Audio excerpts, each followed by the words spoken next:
뉴스사이킥 하프타임 시간입니다. 오윤혜 씨의 개인 사정으로 이번 한 주는 다른 분들이 하프타임 번갈아 채워주실 텐데요. 오늘은 방송인 김묘성 씨 다시 모셨습니다. 어서 오세요. 네, 안녕하세요. 김묘성입니다. 예. 제 이름 까먹으셨죠? 아닙니다. 아, 그런 것 같은데요. 조금 좀. 왜냐면 계속 네. 이름에 동그라미 치고 있어서 아, 제가 그러셨구나. 잊어버릴 수가 없었습니다. 아, 예. 다행입니다. 예, 깜짝 놀랐습니다. 공격을 하려고 했는데 통하지 않았군요. 예, 깜짝 놀랐습니다. 네. 아, 예, 무슨 소식 가져오셨습니까? 네, 오늘도 한번 서먹하게 첫 번째 시작해 보도록 하겠습니다. 아, 서먹하지 않은데요? 전 서먹한데요. 아, 그렇습니까? 네, 아무튼 뭐 예. 시작해 보도록 하겠습니다. 예. 본론입니다. 뭐 황상무 시민사회 수석 사퇴하고 이종섭 호주대사 뭐 귀국 뭐 급하게 회의 잡히고 이러면서 뭔가 수습하려고 뭐 여당도 대통령실도 어떻게든 뭐 복작복작하는 것 같습니다. 예. 그런데 한 분은 지금 조금 다르게 행동하는 것 같아가지고 한번 가져와 봤습니다. 예. 김채환 국가공무원 인재개발원장이거든요. 예. 물론 어제 올렸던 영상이긴 해요. 그것도 개인 유튜브에 이종섭 대사 관련 영상을 하나 게시를 했는데 이 내용이 좀 논란입니다.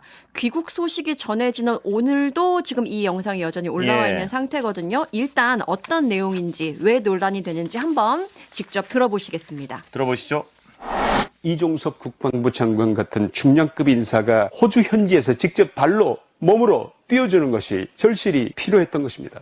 이종섭 대사가 내정된 사실을 사전에 파악하고 일부러 출국 금지를 2차례씩 연장하면서 출국하기만을 기다렸다가 결국은 이슈화하기 위한 음모 내지 공작의 느낌이 강하게 들지 않으시냐는 것을 공수처 출국 금지가 일부 정치 세력과 결탁한 정치 공작이 아니겠냐 하는 의심을 사고 있다는 말씀도 덧붙이고자 합니다. 네, 자막으로 처리가 됐는데 이게 다시 읽지 않을 수가 없습니다. 네. 일부러 출국 금지를 2차례나 연장을 하면서 출국하기만을 기다렸다가 결국은 이슈화하기 위한 음모 내지 공작의 느낌이 들지 않냐, 뭐 이런 내용이 있네요. 또 공수처 출국 금지가 일부 정치 세력과 결탁한 정치 공작이 아니겠느냐 의심을 사고 있다. 이거 어떻게 보셨어요? 아니 저는 구구 유튜버들 그 방송하는 거를 뭐 듣질 않아가지고 모르겠는데 네.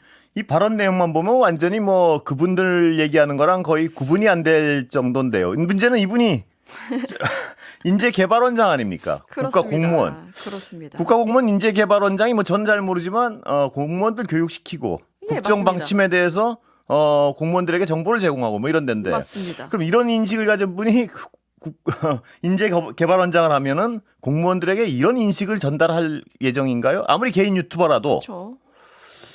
그렇죠. 아무리 개인 채널이라고 해도 물론 이분이 지금 임명이 되자마자 거의 굉장히 재빠르게 겸직 허가를 받았고 그래서 뭐 유튜브를 하는 것은 허용이 됐습니다만 사실 지킬 것들이 많거든요. 네. 뭐 수익 창출하지 말아야 되고 뭐 정치적 중립 의무 꼭 지켜야 되고 정치적 해서 중립에서는 완전히 뭐 벗어난 것 같고 이게 정치적 중립이라고 할 수 있나요? 이게 특히 그러니까요. 공작을 주장하는데 근데 이분 말에 계속 나오는 얘기가 제 귀에 들리는 건 공작이에요. 다 공작이에요. 그러니까 대통령실에서도 그런 얘기 나오니까 뭐 예. 결을 같이 하는 것 같기도 하고요.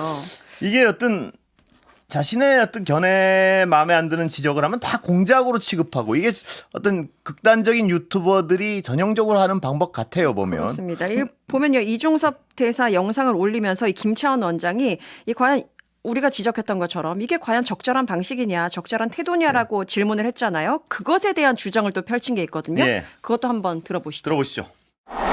국가공무원 인재개발원은 인재원 내규에 따라 대통령의 국정 비전을 공무원들에게 강의해야 할 책무가 있습니다. 공무원들에게 대통령의 국가 정책에 대해서 설명하고 때로는 언론으로부터 오해를 받고 있는 국가의 정책이 있을 경우 이것을 바로잡아 설명하거나 해명하는 것도 국가인재원장으로서 해야 할 정당한 업무 범위의 일부라는 말씀을 드립니다. 이걸 보니까 저는 더 이해가 안 가는데요. 예. 일단 아니 그러니까 이분 말씀 따르면은 그 공작으로 보는 거. 공수처도 공작을 하고 있고 그러게요. 좌파 언론과 결탁해서 다 공작을 하고 있다는 게 국정 비전이라는 얘기 아니에요. 이게 네. 논리적으로 국정 비전을 공무원들에게 강의할 책무가 책무가 있다고 있다. 얘기를 하니까 자신이 가진 어떤 그런 얘기들이 국정 비전이라는 거예요. 그러면 공수처가 그러게요. 공수처가 어떤 수사하고 하는 것이 좌파 언론과 결탁해서 하는 공작이라는 어떤 인식이 국정 비전이고 국가 정책이고 오해가 언론으로부터 하는 오해라면 네. 이런 인식을 가진 분들이 왜 이런 자리에 물론 네. 세상에는 구구 유튜버도 있고 극자 유튜버도 있고 네, 뭐 네. 여러 사람이 있을 수 있죠. 근데 왜 굳이 이런 분을 이런 자리에 놔두는지를 잘 이해가 안 되는 거죠. 그러니까요. 사실 이 국가공무원 인재개발원 홈페이지를 가보면 뭐 비전, 미션, 조직의 기능 이런 것들이 있거든요. 예. 사실 교육에 방점을 딱 두고 일이 꾸려지는 곳인데 이 보면 오히려 공무원의 교육만 생각한다면 정쟁에 개입하지 않는 어떤 비당파성 이 교육이 훨씬 더 중요해 보이고 또 그것이야말로 공무원의 어떤 전문성이라든지 행정의 안정성이라든지 그것을 위한 것이 바로 정치적 중립 의무잖아요. 예. 근데 이것이 오히려 지켜지지 않는 모습인데 말씀하셨던 것처럼 사실 인재개발원장이 임명될 때부터 논란이 있었잖아요. 예. 이 굳이 옛날에 했던 얘기를 한번 읊어드리겠습니다. 그 전에 저는 네. 이분 이렇게 보면 정치적 중립성은 사실 바라지도 않습니다. 이 정도 너무 많은 거를 바라게 되는 거군요. 정치적 중립성을 바라는 건 너무 큰 이분한테 큰 요구 같고요. 근데 제가 이분은 그걸 정치적 중립이 아니라 오해를 바로잡는 거라고 그렇게 열변을 토하시잖아요. 뭐 원래부터 그렇다고요, 이분은. 네, 임명 당시에 논란이 됐던 부분이 사실 그 자신이 운영했던 과거 유튜브 예. 채널에서는 문재인 전 대통령의 군인 생체 시험을 지시했다. 이게 아이고야. 바로 코로나19 그 백신 관련해가 장병들에게 이제 마치고 이렇게 뭐 선제적 방어를 한 부분에 대해서 생체 실험이라고 얘기를 했었고 야, 예. 그리고 고 노무현 전 대통령이 좌파들에게 죽음을 강요당했다. 뭐 이런 식의 발언을 해가지고 논란이 됐었는데 그래요. 뭐 임명 당시에 그 전의 내용이니까 그래 그렇다 치면 안 되지만 그렇다 칩시다. 예. 임명 이후의 논란은 역시 다시 뭐 사그라들지 않았는데 네. 명품 가방 수수 의혹에 대해서 이렇게 이야기를 네. 한 바 있습니다. 40억이 넘는 현금성 자산만 40억이 넘는 김 여사의 눈에 300만 원짜리 핸드백이 들어왔겠냐? 아, 이거 참 놀라운 얘기군요. 뭐냐면 그러면 자산이 돈이 많은 사람들은 명품백 받아도 뇌물도 아니고 뭐 이런 의미인가요, 이게? 그런가 봅니다. 돈이 왜 많으면 그 더듬으세요? 정도는 저는 뭐 명품백 그렇게 많지도 없지 않습니다만 솔직하게 말씀드립니다. 명품백 네. 있고 없고가 중요한 게 아니라 이분 인식이 자산 40억 넘는 사람들은 그러면 명품백 몇백만 원짜리 명품백을 아무리 받아도 뭐 괜찮다는 얘기인지 핸드백이 들어왔겠냐? 이 워딩이 무슨 의미인지 뭐 모르겠어요. 대통령 기록물 거기에 보관만 되면 거기로 넘어가면 아무 문제 없다 뭐 이런 식으로 이야기를 했었죠. 그리고 이 영부인의 그 자산 중에 일부의 형성 과정에 대해서 어떤 여러 가지 문제가 제기되고 있는 상황에서 네. 돈이 40억이 자산만 40억 원이 넘는 김 여사의 눈에 과연 그 백이 들어왔겠냐는 발언 자체는 정말 잘 이해하기가 쉽지 이해가 되지 않습니다. 예. 사실 이런 영상들이 뭐 그 인재 교육 TV 거기에도 올라왔었고 예. 본인 채널에도 올라왔었기 때문에 문제가 됐었는데 이분은 근데 제가 모르겠습니다. 보기에는 이런 어떤 공직에 계시지 말고 유튜브에서 시원하게 말씀하시는 게 본인의 어떤 정신 건강을 위해서도 좋을 것 같은데요. 근데 예. 지금 이거 하면서도 시원하게 말씀하고 계시잖아요. 뭐 두 가지를 다 얻었다라고 볼 수도 있겠습니다. 다음 뉴스 넘어가 볼까요? 예. 네, 다음 뉴스입니다. 대파 한 단 가격이 875원이면 합리적이다. 어제 대통령이 한 말이었잖아요. 예.